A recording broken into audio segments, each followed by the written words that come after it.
সমাজে নারীর সমান অধিকার নিশ্চিত করতে হলে প্রথমে পরিবারেই নারীদের বৈষম্য দূর করা জরুরি। কায়িক শ্রমে সমান পারিশ্রমিক পাওয়া নারীর অধিকার, এই বোধটিও নারীর ভেতরেই জাগ্রত হতে হবে। নারীর মর্যাদা প্রতিষ্ঠায় এটি অত্যন্ত গুরুত্বপূর্ণ।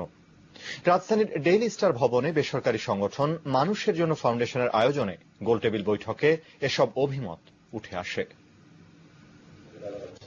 সমাজে নিজেদের মর্যাদা বৃদ্ধিতে নারীর অবদান শীর্ষক গোলটেবিল বৈঠকের আয়োজন করে মানুষের জন্য ফাউন্ডেশন ও ডেইলি স্টার। এতে বক্তারা দেশের অর্থনৈতিক উন্নয়নে পুরুষের পাশাপাশি নারীর অগ্রণী ভূমিকা তুলে ধরেন। বলেন, নারীদের অধিকার প্রতিষ্ঠায় প্রচলিত রাজনীতির চর্চা, নারী ও পুরুষের পরস্পরের প্রতি দৃষ্টিভঙ্গি পরিবর্তন করতে হবে।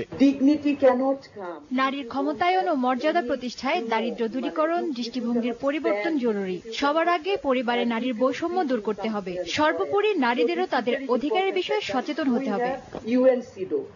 বক্তারা বলেন, কায়িক শ্রমের ক্ষেত্রে পুরুষের সমান পারিশ্রমিক পাওয়া নারীর অধিকার, এই বোধটিও নারীদের মাঝে জাগ্রত হতে হবে। নারীদের সকল শ্রমের যথার্থ মূল্যায়নও অত্যন্ত জরুরি বলে অভিমত তাদের।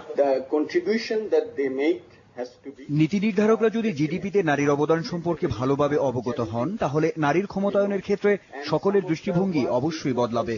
এজন্য সকল ক্ষেত্রে নারীদের কাজের যৌক্তিক মূল্যমান নির্ধারণ করা উচিত। নারীদের মর্যাদা প্রতিষ্ঠায় শহরের চেয়ে গ্রামীণ পর্যায়ে সচেতনতা বৃদ্ধি কার্যক্রম ব্যাপকভাবে চালানো উচিত বলে মন্তব্য করেন বক্তারা। সমাজে পুরুষতান্ত্রিক মানসিকতারও পরিবর্তন জরুরি বলে মনে করেন তারা। সমাজে নারীদের মর্যাদা প্রতিষ্ঠায় শহরের চেয়ে সচেতনতামূলক কার্যক্রম গ্রাম পর্যায়ে বেশি হওয়া উচিত। আর এ ধরনের কার্যক্রমে শুধু এনজিওগুলোর উপর নির্ভর না করে সাংস্কৃতিক, ধর্মীয় ও স্থানীয় নেতৃবৃন্দকে আরো বেশি করে সম্পৃক্ত করতে হবে। বিকাশ বিশ্বাস, দেশ টিভি, ঢাকা। বিচারপতিদের অভিশংসনের ক্ষমতা সংসদের হাতে ফিরিয়ে দেওয়ার উদ্যোগের প্রতিবাদে বিভাগীয় ও জেলা শহর সহ সারা দেশে বিক্ষোভ ও সভা সমাবেশ পালন করছে বিএনপি